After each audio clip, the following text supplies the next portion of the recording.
a 4-year-old started to gender transition before kindergarten. Hello, it's Carrie, the recovering feminist here. Welcome. As I recover from the lies of feminism, I'm actually able to regain my womanhood. As I wake up from the cultural Marxist fog all around me, I remember who I am. Who am I? I am woman, the protector and nurturer of children. I am woman, a person who is completed through her relationship with a man.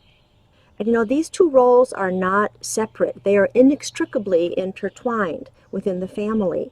The stronger the relationship is between the husband and wife, the better relationship they are able to have with their children. The best thing you can give your child, other than your own love, is the knowledge that mommy and daddy really do love one another. That provides the greatest sense of well-being for children within the family.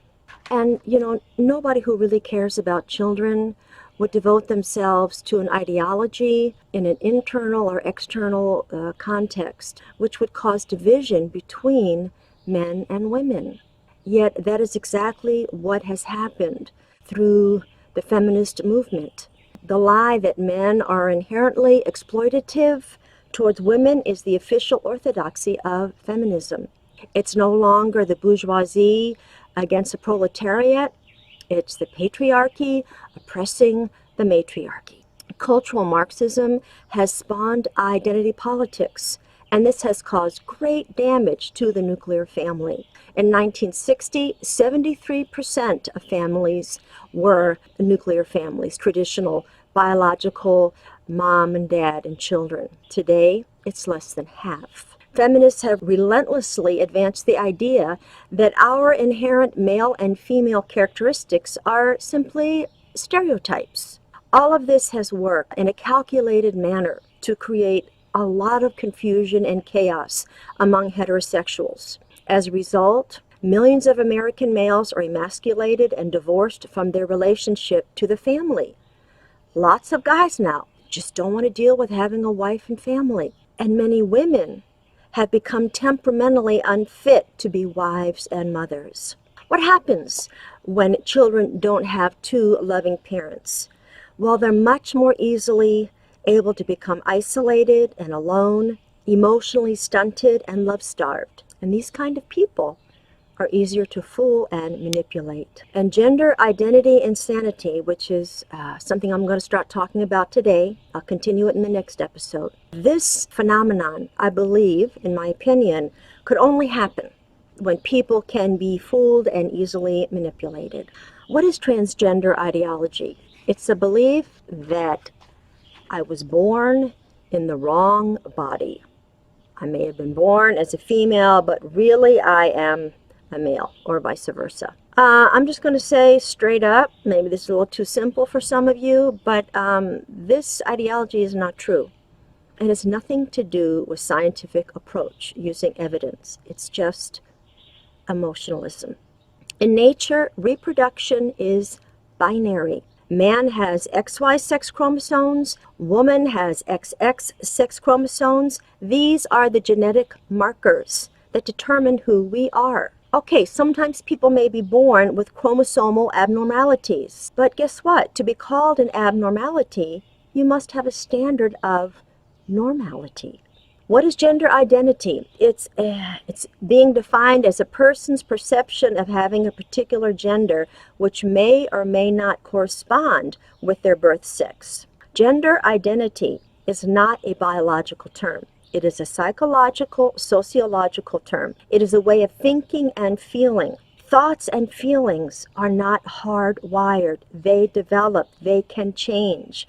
They may be factually wrong or they may be factually correct. Gender dysphoria, which up until 2013 was called gender identity disorder, but now has been called gender dysphoria. It describes a psychological condition in children where they experience a marked incongruence between their biological sex and their experienced gender. When this occurs in the pre-pubertal child, gender dysphoria resolves in the vast majority of patients by late adolescence. Between 80 and 95% of children, it will just resolve on their own without any intervention from anyone. But currently, there's a growing trend of a new treatment standard for gender dysphoria in children. And this trend is rooted in the assumption that gender dysphoria is innate. It involves pubertal suppression with gonadotropin-releasing hormone. It involves using cross-sex hormones, and the combination of which causes sterility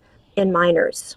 A review of the current literature suggests that this protocol is founded upon an unscientific gender ideology, it lacks an evidence base, and it violates the long-standing ethical principle of first do no harm. This is happening worldwide.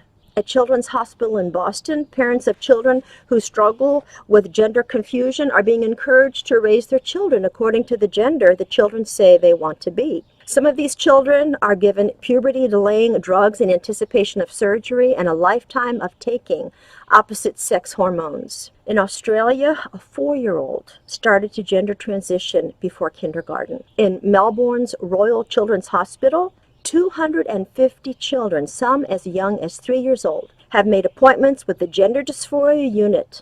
But 10 years ago, the unit only had one logged-in patient.